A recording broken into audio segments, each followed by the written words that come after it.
No way.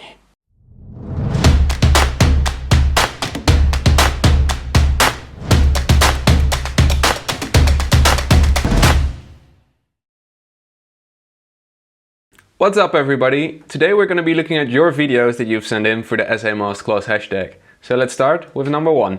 So this video right here is from Timo Toman. He actually is the guy that crashed in the beginning of the video as well, but we're going to get into that later. And as you can see, he has some solid kite loop skills down. Really enjoying that kite loop front roll of him. Although there's one thing I do have a suggestion on. As you can see in his first kite loop front roll, he actually sheets the bar out just after he left the water. And I think this is something a lot of people do, that just before they do their loop, they give the kite a bit of space to breathe. I'm not sure if they know that they're doing it, but always, when you go for a jump, just keep that bar down all the way, or at least this close to the end of your power range, because you want the kite to have power. You don't want to depower the kite. So yeah man, some solid loop skills, and let's go on to the next one. So in this video right here you can see Junior taking his kit for a little spin, and after that making a huge land gap over a sandbar. And what I really enjoy about this video is taking his kit for a spin. You also saw a little life vest, so if you're ever going to take a kit out for a spin, make sure you have the control, because obviously you're in the water, you can hurt them quite badly. But as you saw, he had his little life vest on, and I just love it. I took a couple of kids out as well at my home beach, and they absolutely loved it. Please be careful though. So in this next video we can see Jorn Talen doing a little hand drag. Oh, I love that trick. If you guys want to see the tutorial of the hand drag, it's gonna be up there just now. Let's have a little look at this hand drag from Jorn. I think he's in the beginning stages, and he's actually managing to drag his hand through the water, which is beautiful. Something I do notice again is that halfway the trick he pushes that bar slightly out, and after that kind of falls into the water. If in this case Jorn would have kept his bar all the way down, he would have had the needed lift to continue. So that's one of the hardest part actually with the hand drag, is to find that sweet spot where you actually float over the water. So in this video from Kalle Pilipili, if that's how you say it, you can see he jumps a massive 12.5 meters. First of all, congrats to that.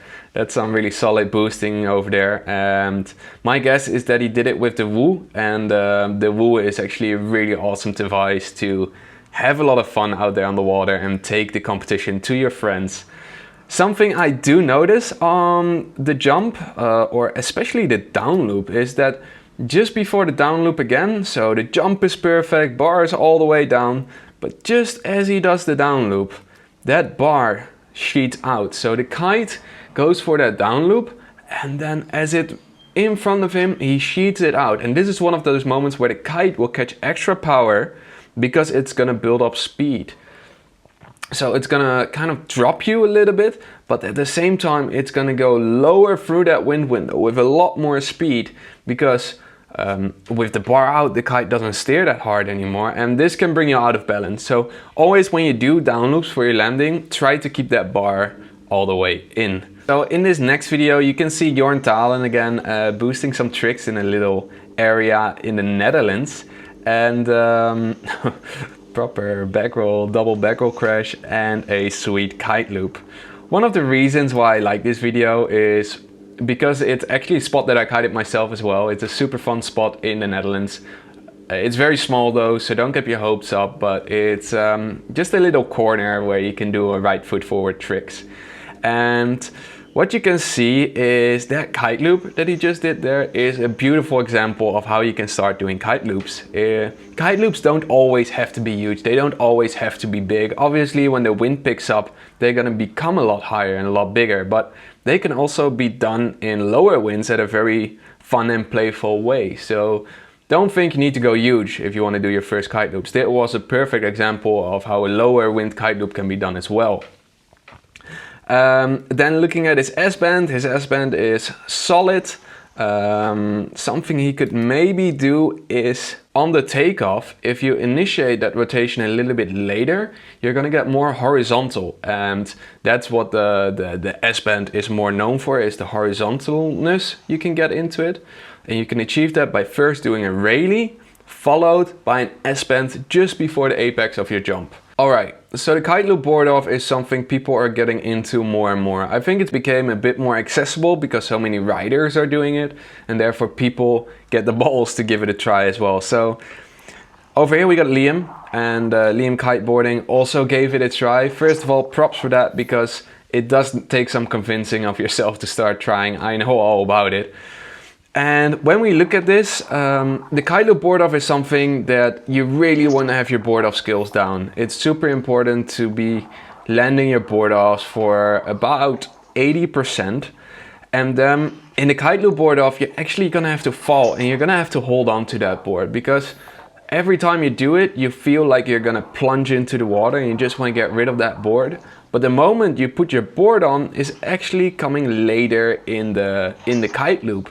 So it actually comes when you start doing your down loop, and that's more or less when you get that board solidly on your feet. So keep on holding on to it, push through, and I'm sure you're gonna get it, man.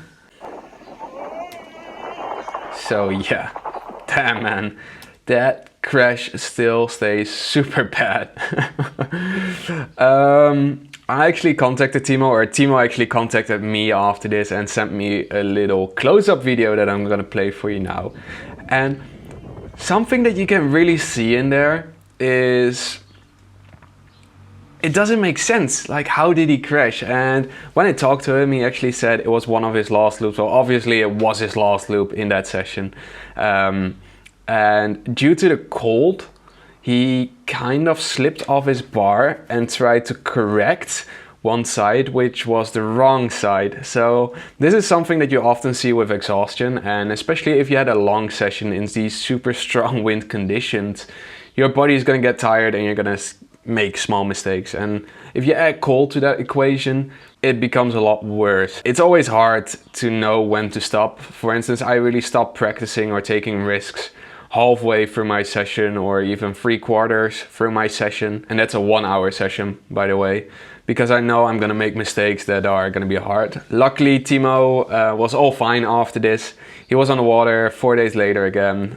He did bruise his face a little bit, but stoked to see you're still alive and healthy. So continuing a little bit in that board off or one-footer category, this is a trick from Leonard Kite. And what you can see is that he also makes a steering mistake and therefore crashes his kite. So it's a bit far away, so it's hard to judge, but my guess is that he did a one-footer or a board off and therefore had one of his hands off. And especially if you have a small kite, that kite becomes really quick. And if your hand placement is not right, let's say this is your power line and your hand is here, your kite's gonna yank down as soon as you pull that bar down. So something to take in mind when you start doing one-footers, grabs or board offs is to grab that power line in between your fingers. And if you grab it right there, it's gonna steer a lot slower. So showing us some unhook tricks today is Christian Hugoson. Here you can see a nice Rayleigh to blind followed by a back mope. And he has some other tricks in that video as well, but I chose these 2 clips, or 3 clips actually, because I want to talk about his kite position. In wake style kite position, the lower the better, they always say, but as soon as you put your kite lower, you're also going to get less height. I think your next step will be to keep that kite slightly higher, just a little bit, and try to take off a little bit harder. Like that, you're gonna have way more time to twist into blind, and that might actually make it a bit easier for you. And then trying the back mope, something that really helped me a lot is try to go inverted. So after your back roll, try to really throw your head back and look over your shoulder.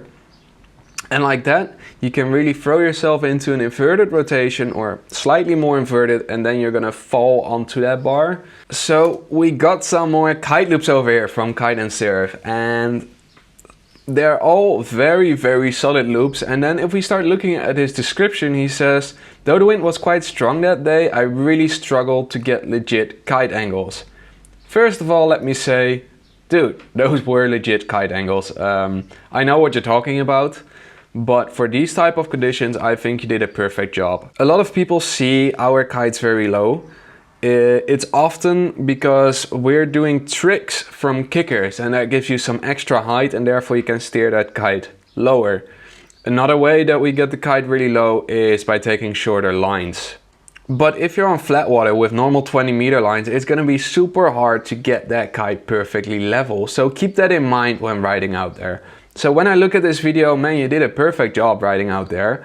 If you would want to get your kite lower, it is possible. You still have a little bit of space, because you can see that in your down loops you actually get caught 2, 3, 4 meters above the water.